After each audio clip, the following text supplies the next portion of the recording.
at? No one's gonna understand. It was better. What are you laughing at? The three of us are winking at each other.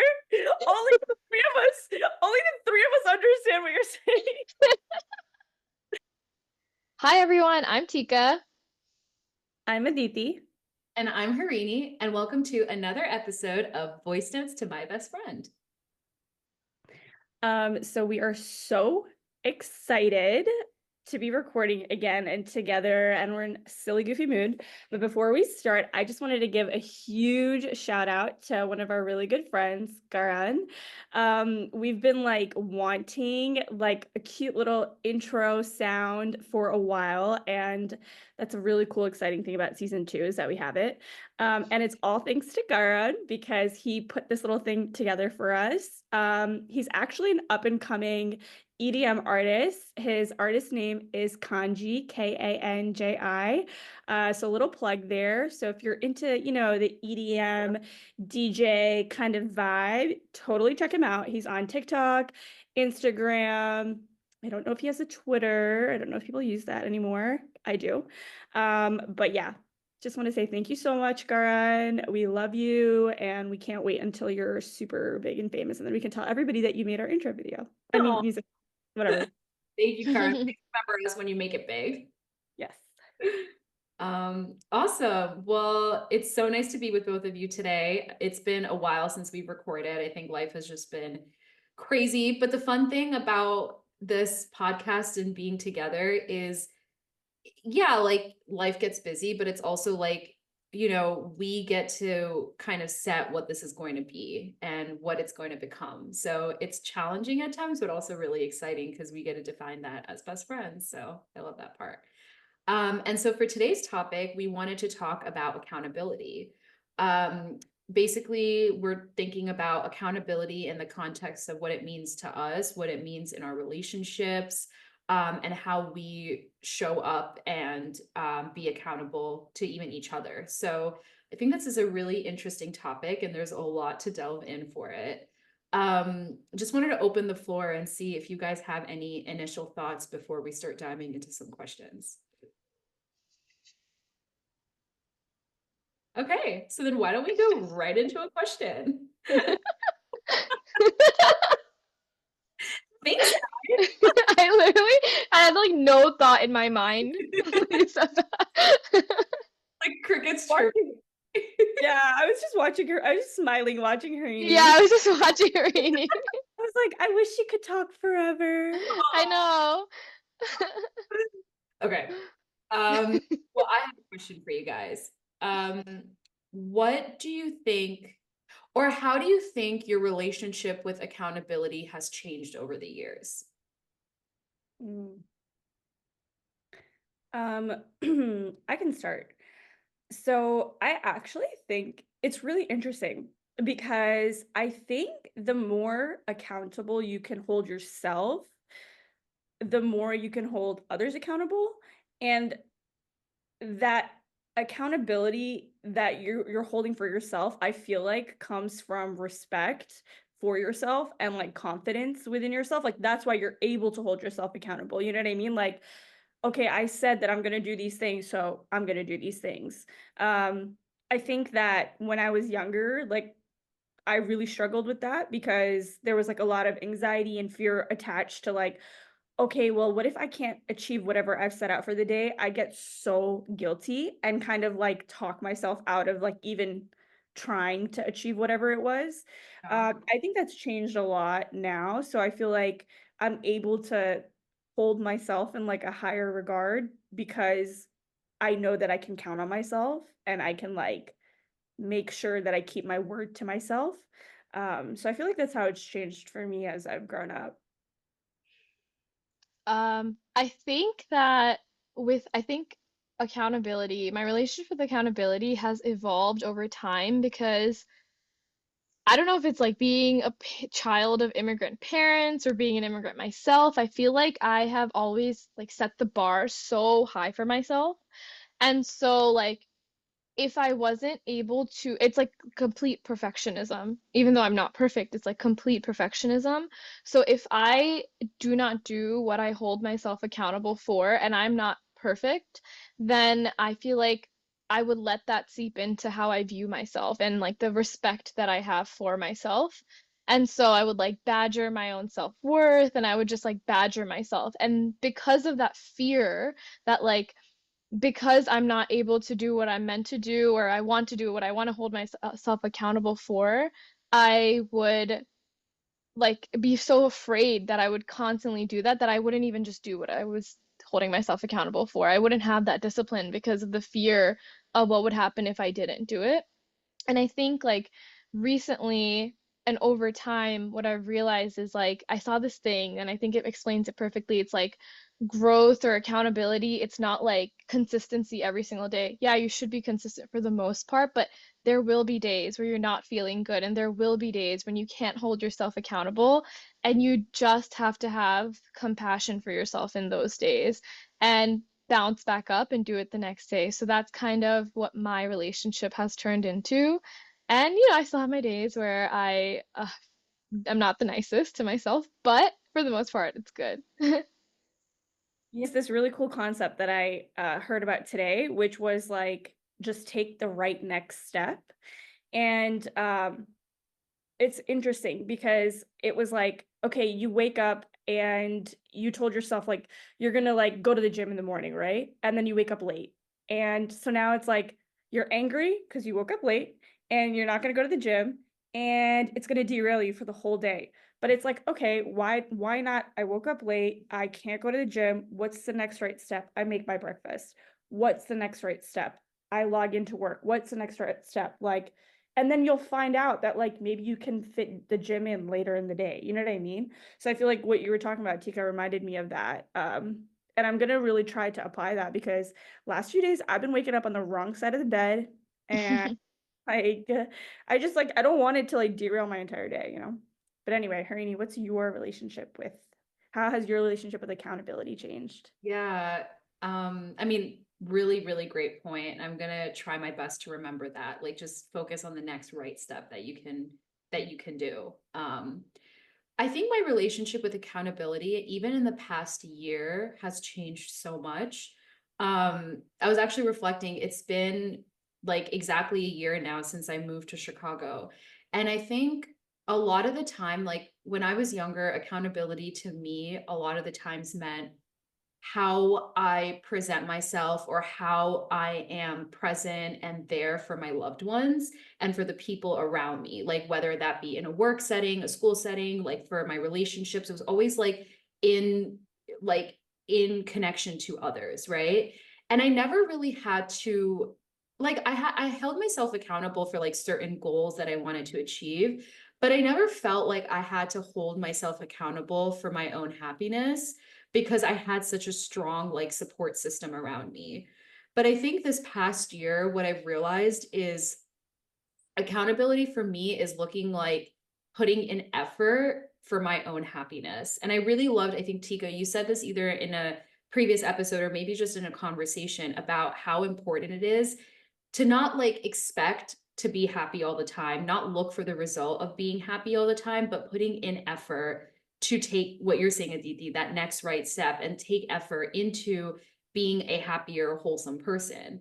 And I think for me, that's been my journey with accountability this past year is okay, I'm not around my comfort zone. I'm not around people who can just make me feel like happy all the time or just make me feel content. I now have to hold myself accountable that if I want to be in a better mood, if I want to feel inspired, if I want to feel connected, I have to put in the effort to do that. So I think it's been interesting to see that like before accountability was so much about how I showed up in my relationships with other people. And now it's more of like a self-reflection journey of how do I hold myself accountable to, yeah, to be my cheerleader and to make myself happy and connected and feeling whole. So that's been my relationship. I think what you're saying, it reminds me of this thing I heard in a podcast recently, and it was like discipline breeds accountability, and then accountability like breeds results. And I think it's like we expect And discipline is not just consistency, discipline is showing up when you can. And it's like we expect to be motivated and to get out of bed and just like want to go to the gym or want to be happy. We just think it comes naturally to people. But people who are actually accountable, who are actually disciplined in their I don't know, in life, they like get up even when they don't want to. Like they show up whenever they don't want to. And sometimes it's like on for days on end, but it's that discipline that makes you accountable even when you don't have motivation. So I thought that's something I think that's kind of like related to also like what you said is like sometimes you may not want to. But one thing I actually I maybe just like steering this like a little different, but I think maybe if we could talk about this is like I think like especially as a woman and especially like being from a background where like we haven't grown up in like corporate America, sometimes taking accountability, especially at work, like is really, really hard for your work. Like showing ownership, taking accountability, and I think that's something you do really well, Harini. So it's like how do you do that at work and how do you like display that to your teammates? I don't know if this is like in line with our accountability podcast, but I just thought it'd be cool to ask. Can you rephrase the question? So the question is, how do I hold myself accountable at work? No, like how do you display your accountability? Like usually I feel like it's really hard for us to be like, I own this, I'm accountable for this, and then like actually Yeah. show the people you're working with that. Um, so how do you do that? You know, it's actually really interesting that you're asking me this question right now because I was reflecting on this point like not even an hour ago with my husband because I was so fortunate I was able to join the Grace Hopper conference this year virtually. For anybody who's listening, and if you're thinking about pursuing a career in tech, please look into the Anita B organization and Grace Hopper. It's an incredible conference that happens once a year for women in tech. And this year, my company sponsored me to join virtually. And I joined this incredible seminar today about influence. And it was by these two women that have been working at Google for like over 10, 15 years now. And they've done this workshop around influence. And it was so interesting because they broke up influence into different categories, right? Like we all know, to your point, Tika, how important it is to be able to influence in your career and also just in your life too, right? And the way they broke up influence was like in these three different categories. It's like one, your actual position at work. So whether you're like a director, a manager, or an IC, like whatever that is. And then the other bucket was your credibility and expertise. And then the final bucket was your relationships and how you are able to connect with people. And when they were talking about credibility and expertise, a huge point that they kept saying is you have to advocate for yourself. And they were like, as women, and the woman who was leading the seminar, she's actually Mexican. And she was saying, she was like, in my culture, it's seen as not being humble if you are putting yourself out there or like you're talking about yourself. It looks like you're bragging, right? And I think that's the same cultural context that we all were raised in. And we're part of a spiritual community that focuses so much on humility, right?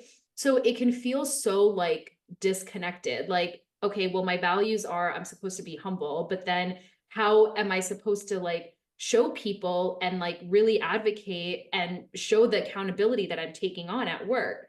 And I just loved her response. And she was like, we all have to become storytellers. She was like, it's so important that you're able to articulate. Like, she was like, it's not bragging if it's true, right? She was like, it's not bragging if it's true.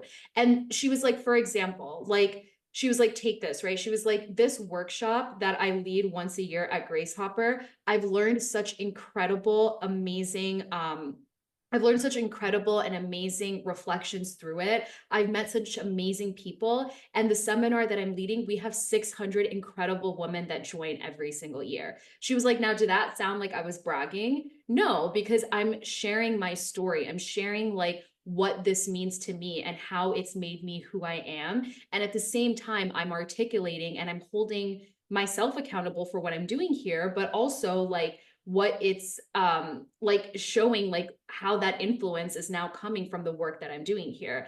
And I thought that was such a powerful point because I think that's an area that I try my best to like really show up with at work is okay, like I'm not just owning a task, I'm owning a project. I'm trying to like make the business move in a certain way. And like, why am I doing what I'm doing? Like, it's important for me to connect those dots so then I'm able to share that story with my manager and with other influential people so they're able to understand like why it is that like this matters to me and I feel passionate about what I'm talking about and it shapes my story. So I thought that was just such a beautiful point, and I think it ties into this whole concept of accountability at work because it's really about being able to influence what you're doing, and so much of that is being your advocate and like sharing what it is that you do, and sharing it in a story format that other people can connect with.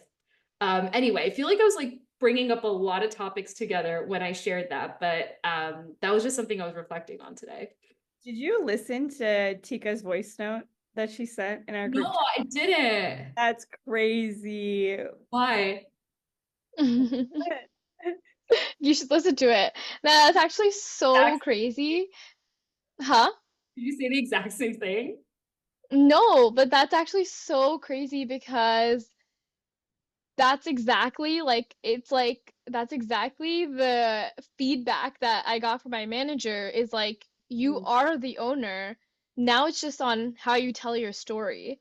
And it's like they're like obviously like building me up to be a leader, but it's like that's just so crazy. And I've been looking into like storytelling classes because I think in daily conversations it's so easy, but it's actually so hard when it comes to advocating for yourself in a business context. Like it's so easy to tell a story when you're pitching a new product. It's so easy to tell a story when you're talking about a problem and a situation, but when you're advocating for yourself, it's so hard to tell that story because it's like how do you do it without bragging about yourself? So my jaw dropped when you literally my jaw I dropped know. when you I said wish that. I wish we could have gotten like her reaction in the recording because it was like literally what her manager had said to her earlier today. So I Um, true. know.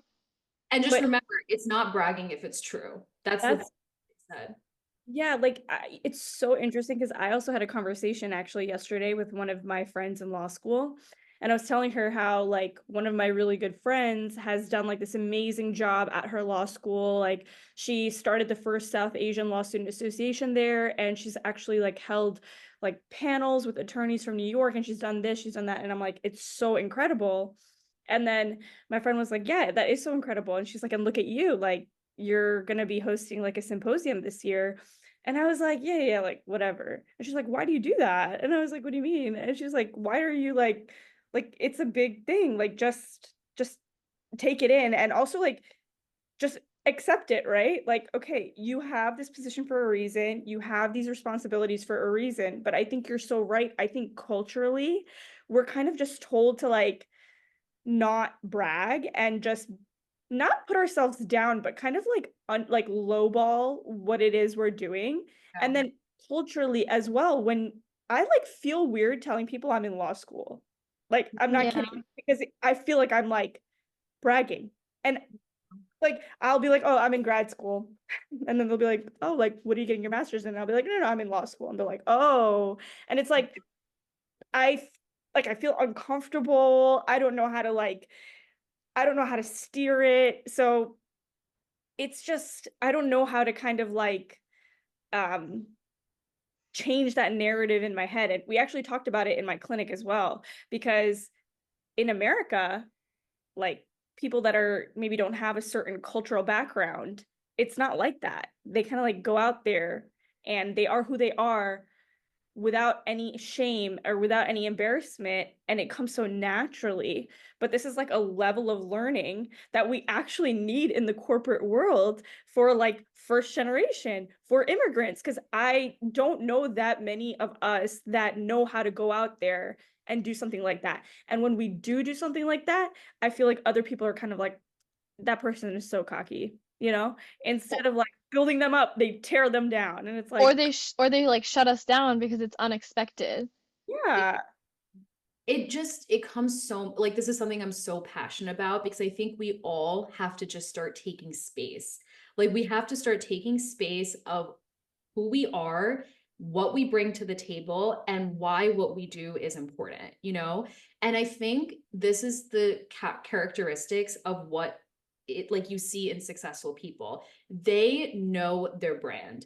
They know who they are, they know what they bring to the table, and they know why that's important, right? And I feel like those are questions we have to constantly be asking ourselves, and not because we're trying to like sit here and like brag about it and all this stuff. No, but it's like that is like your like it helps in so many different layers of your life, right? Knowing who you are, knowing what it is that you bring your table and why that's important, it helps you in a career context. It helps you in life, right? Like so many choices will come up for us. Is this in align with my nature? Is this connected to my values? And if we don't do that reflection of understanding who we are and like what our brand is, it's so hard to like tune out the noise and focus on what is important to you. And that then translates into your career and how you show up at work too. Like, I know that I'm a type of person who gets things done. Like, you give Harini something and like she will see it through. So if I know that that's my nature, what am I going to do at work now? I'm really good at coming up with like schedules and like setting up meetings and like following up with like communications and like doing those status reports, because I'm like, I know inherently I'm the type of person who will get things done. So it's like, because I believe that in myself and I've reflected on it and I've like analyzed that about me and I've seen why that's important in my life, but also in a corporate setting, I'm able to then take that as a skill set at work. So I feel like that understanding of who we are and what we bring to the table is so important, especially as minority women, because we're constantly told, like, I see the minority women around me and they manage so much, right? They manage full time, like working with their families, with everything else going on in their life. And they're not asking for any applause or praise for what they do.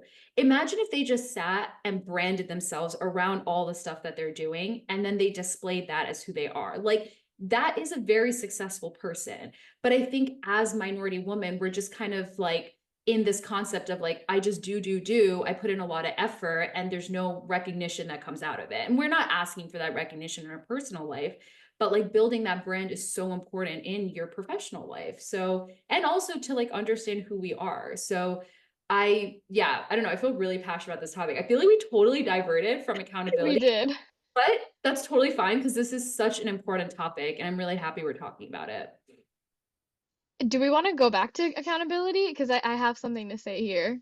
But Oh, we go can. ahead. I want to hear what you have to say about this. Yeah. I completely agree with you when you say it's about minority women, because something else, like as you're talking about that, something else that came up to me was like one thing, and the reason sometimes we're so like bad at advocating for ourselves sometimes is because it's like, let's say we have an idea. People that are like trained in corporate America and taking up space, like they take their idea and they run with it, even if it's not valid, even if it doesn't make sense. But for us, it's like we come from the perspective of like humility. It's like, yeah, this is my idea, but I can be wrong. So I'm willing to change it. So then when someone gives us a perspective, we're like, yeah, sure, like we could try that out. But you're so right, Harini. Like we need to take up space. Like we're so good at like doing things behind the scenes, getting things done, and just like hiding in the background, but we need to take up space and we need to make it known that this is the work that I'm doing. Like Harini is good at getting things done. Tika has the will to learn anything. So like we need to actually take up space and show people that that's what we're doing. So I completely agree with you, and I completely agree that it's like honestly minority women, like I don't think even other women have this issue. I And do. oh, No, no, go ahead. no, I was going to say, I kind of want to challenge you and ask you the question, like, is it really being humble if we're not being ourselves? No, and Exactly. my Because dad says that because all the what is time. humility, right? Humility is you're thinking less, like you're not thinking less of yourself, you're thinking less about yourself. So if you're sitting in a room and you're like, my idea is like just not that good, it's not that good, like I shouldn't even share my idea, that's not really you being humble. That's you doubting yourself and not like and knowing that you're good at something but not allowing that to shine through. And now what are you doing? You're just constantly thinking about yourself and what it is that you're quote unquote like may not be good at, or like are worried that like will come off a certain way. So I feel like it's so important to like understand, like, am I actually practicing humility here? Or am I just like hiding because I'm scared? It's actually interesting because I feel like the way you phrased it, it almost sounds like insecurity rather than humility. You know what I mean? Hmm. Where it's like you're taught to be humble, but it actually just breeds insecurity because you're taught to be quiet. And that's what like continuously goes on in your brain of like you keep thinking about yourself and you keep putting yourself down and it keeps breeding insecurity with the veil of I'm being humble. Do you know what I mean? And I don't think Yeah. that's the case at all. And it comes out in almost every context. Comes out at work, comes out in your career, comes out in family, in your friendships. So yeah. That's so true. I think it's like it's taking that humility thing a step further. It's like, yeah, we think about ourselves less. So I think sometimes we think humility is like we speak less about ourselves as well. And I think that's the trick. It's like in corporate America, especially when you're trying to influence at your job, like you have to speak up. And you will make mistakes and you will fall, but you need to speak up because that's the only way you're going to build your credibility. Humility comes from like active listening, right? It comes from Exactly. recognizing when you're wrong and owning up to it. It comes out in like being a team player and giving people the recognition when they deserve. Like those are all traits of humility because why? You're not thinking about yourself. You're thinking about the betterment of the team and like yourself. Mm-hmm. So like that's where you see true humility in corporate America. Not like to Diti's point, like this other stuff is just breeding insecurity. It's not really us being humble. It's so funny because last week I did this massive project at work, which I'm not going to get into the details of, but it was like it was a lot of effort and I was getting a lot of recognition for it.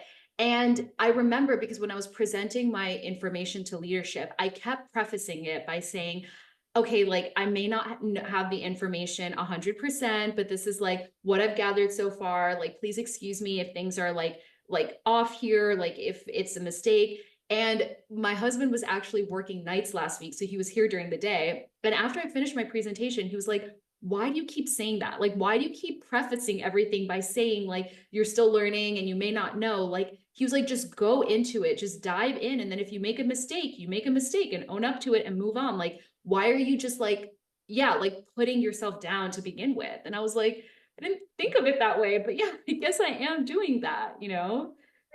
It's interesting because I feel like these are all learned qualities. Like these are all learned traits, you know? So like if you haven't been in a position to safely learn, this is how you'll present yourself, right?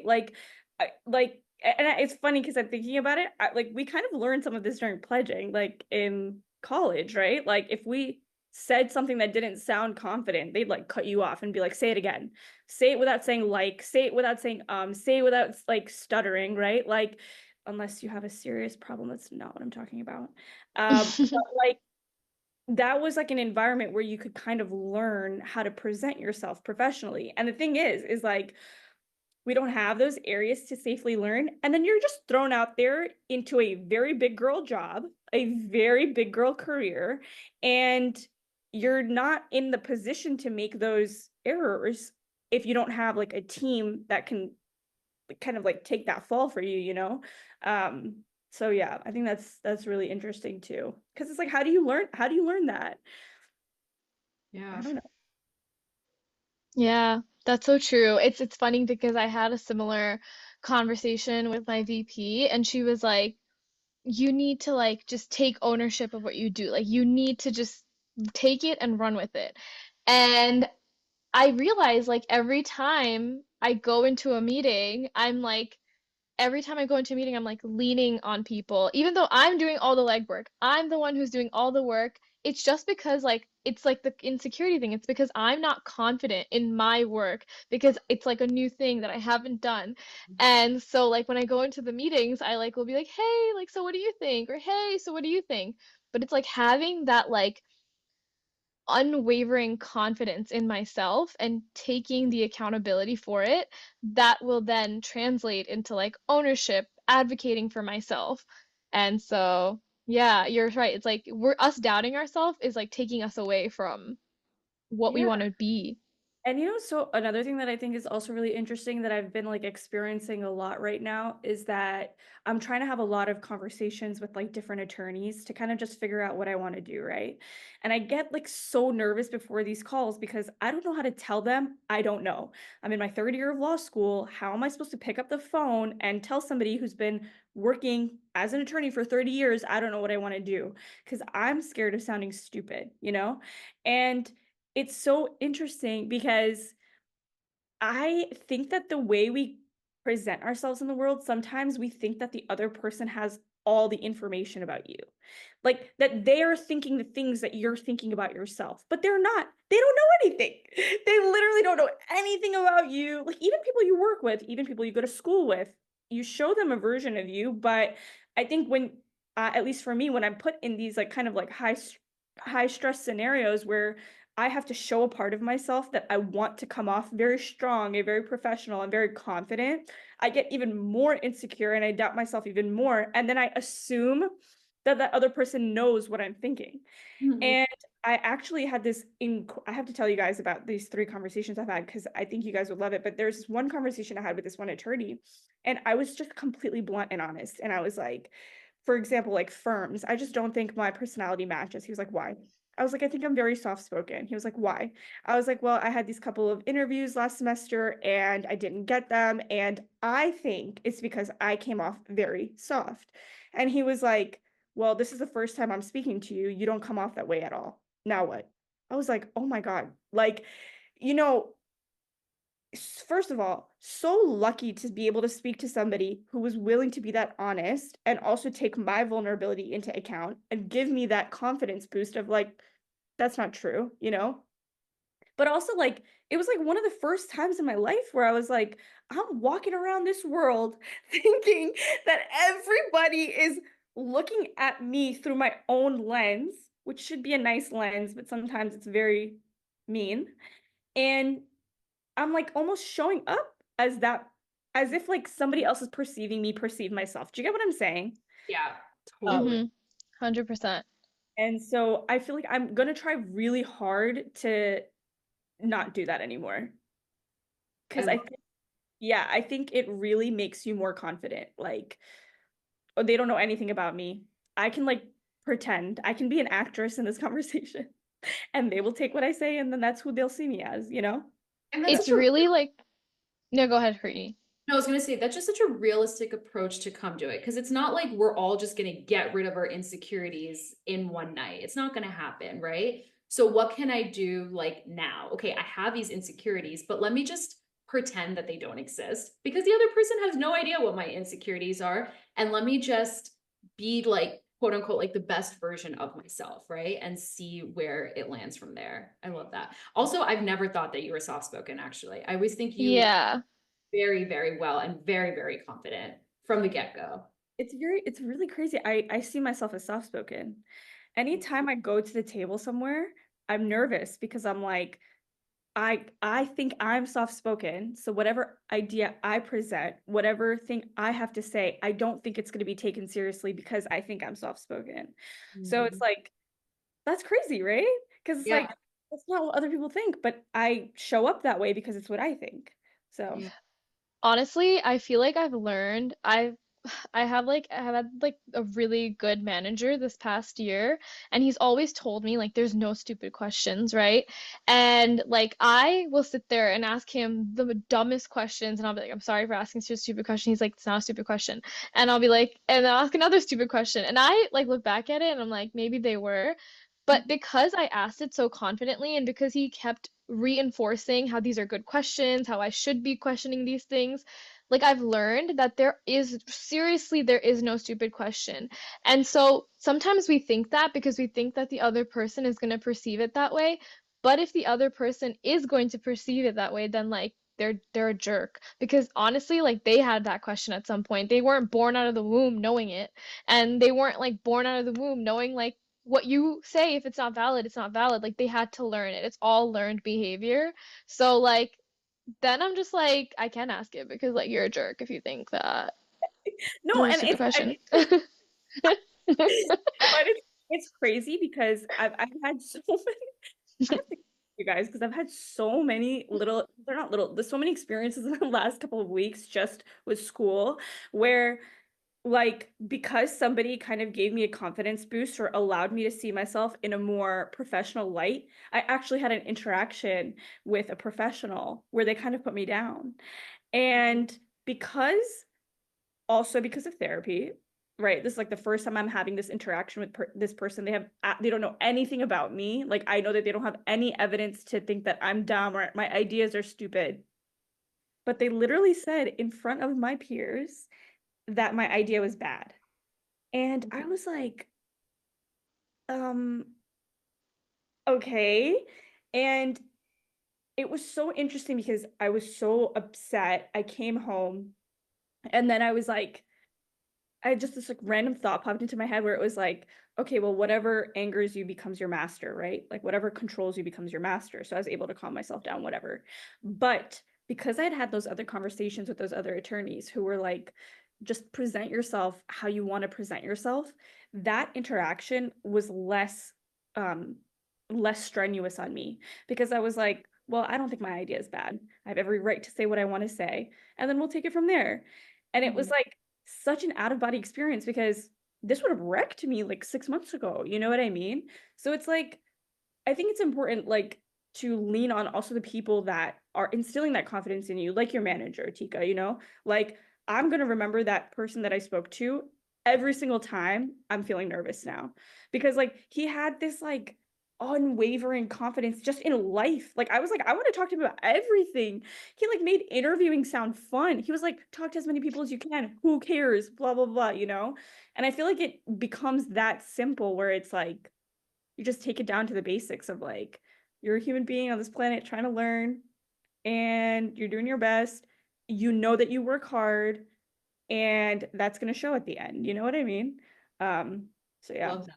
And going back to the whole topic of humility, wouldn't you say that that person is humble? They're taking time out to talk to a law student. They're Yeah. taking the confidence that they have and instilling it in someone else.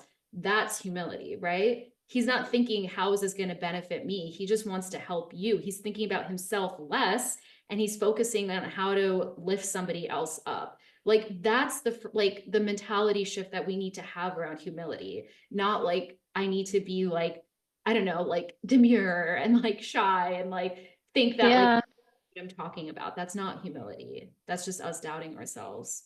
And like Yeah. adding to that, the person that like was like, this is a bad idea, like that's on them for not fixing their communication style. Because you would never outright be like, that's a bad idea. You'd be like, here are the valid points of what you said.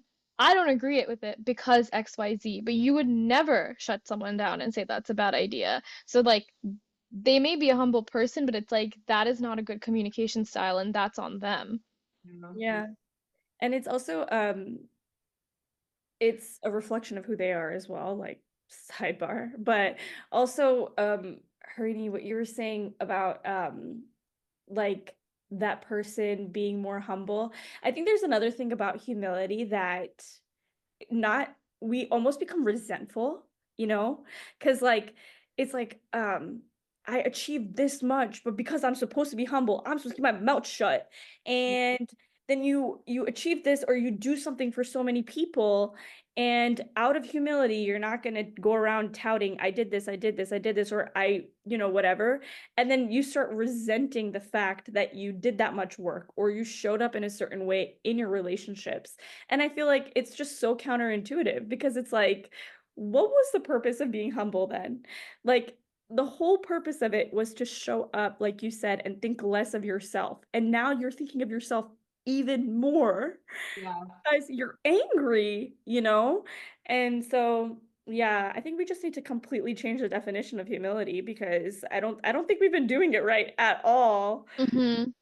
Is actually one of my favorite teachers who made that point that humility is not that you think less of yourself, it's that you think of yourself less.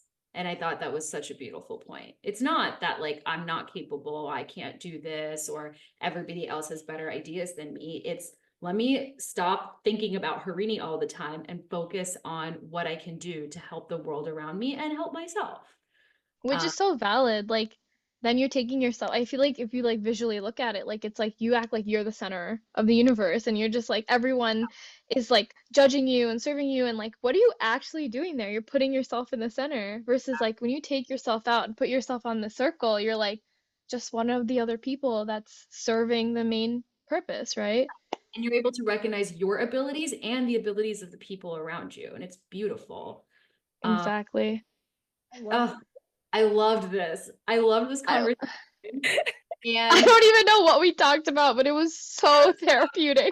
it helped me. But I do want to wrap it up with one question, and this actually does tie in a little bit with accountability, is what are we going to do to be accountable to ourselves in the workplace? Because I think today's context was a lot about career, and I think it's good because you know what? We should recognize the fact that we are all boss ass women who are doing incredible things in our career. Thanks to God that He's given us amazing skills and aptitude to be where we are right now in life. And we should recognize that. So that's my question to you guys is how are you going to be accountable to yourself in the workplace, in the conversation context that we had today? I can go because I've been thinking about this a little bit. Yeah, you go. Give you guys some time to noodle. But I think the biggest thing that I'm learning is how important my brand is and how I story tell that brand to other people. So I think I have to do a lot of reflection on who is Harini, you know, what are her skill set, like what is she like outwardly good at, and also inwardly, like what are my strengths and what are my weaknesses, like really diving into that. And then how is that important to the people I serve, as in my family, in my friend circles, as well as in the corporate world. So I think I have to do a lot of that work in building up my brand, and understanding who I am. And I think then when I go into my relationships, when I go into a work context, I can really show up as my brand, and that will then shine out in whatever it is that I'm trying to accomplish. So I think that's what I really want to focus on, is like building up that brand. I think for me, it's two things. I think one is to advocate for myself in a way that's like you were talking about, the storytelling type of way. Really, really like create my story of why I'm doing is important, why it's important, and then really advocate the fact that I did it. And then two is like really be authentically myself. Like I think there's so many times to actually build credibility and influence, you have to question the status quo because people are going to question you. And so instead of just being like, no, my idea is right, like come from it from like a place of like who I truly am, like come from it from a really polite way and be kind about it and just move forward from there, but still assert what my opinion is. So I think those are my two things I'm going to do to be accountable. I love that. Thanks. I love both of your guys's. I think I really want to learn how to storytell too. We actually learned about it in my clinic. It was really interesting because they were like, "How do you explain who your clients are to people?" And I was like, and literally the week before, someone had asked me, and I like said something weird, and I was like, I don't know. And it's like you do all this work, and then you just don't know, you know? But anyway, sorry. To answer your question, I think that I want to be curious in terms of what like other people's ideas are and kind of soak in as much information that I can learn from, take what I need, and then also be an advocate for myself because I think that that is something that I really struggle with personally. So even professionally is even harder. But I feel that confidence growing and like I'm excited. Like, I don't know. I just like even this conversation, like I'm just like so excited to be like a cutie little advocate for myself, you know? Next time, like the next time a professor yells at me, I'm gonna be like, stop. My friends have taught me Telling me better. I'm smart. My friends have taught me better, so back up. Oh, Excited. I love that. And then another point just to our listeners, if you may not have a manager as incredible as Tika had, or you may not have like that lawyer that Aditi spoke to that really gave her the confidence boost that she needed. Like, find the friends in your life that do uplift you and the family members that do uplift you, and have that safe space where you can share like all of your wins with them. So then, to Aditi's point, it doesn't go into resentment that nobody's able to recognize my work and my accomplishments. You can share in a safe space, and then you also know that they're always there to encourage you and lift you up. And that's so important for your professional career and as well in your personal life too. But that they can also kind of hold you accountable when, you know, things aren't going so well. But it's super important to have those people in your life. And we three will always be those people for you. So please reach out to us if you have any questions regarding career. And I remember like feeling really confused and not having the mentors or even just older-ish people that I could even talk to about these things. And as minority women, it's so important that we build our community and we share our stories like this, because it just makes it easier for the next person. So yeah, just want to end on that. Okay, bye. Bye.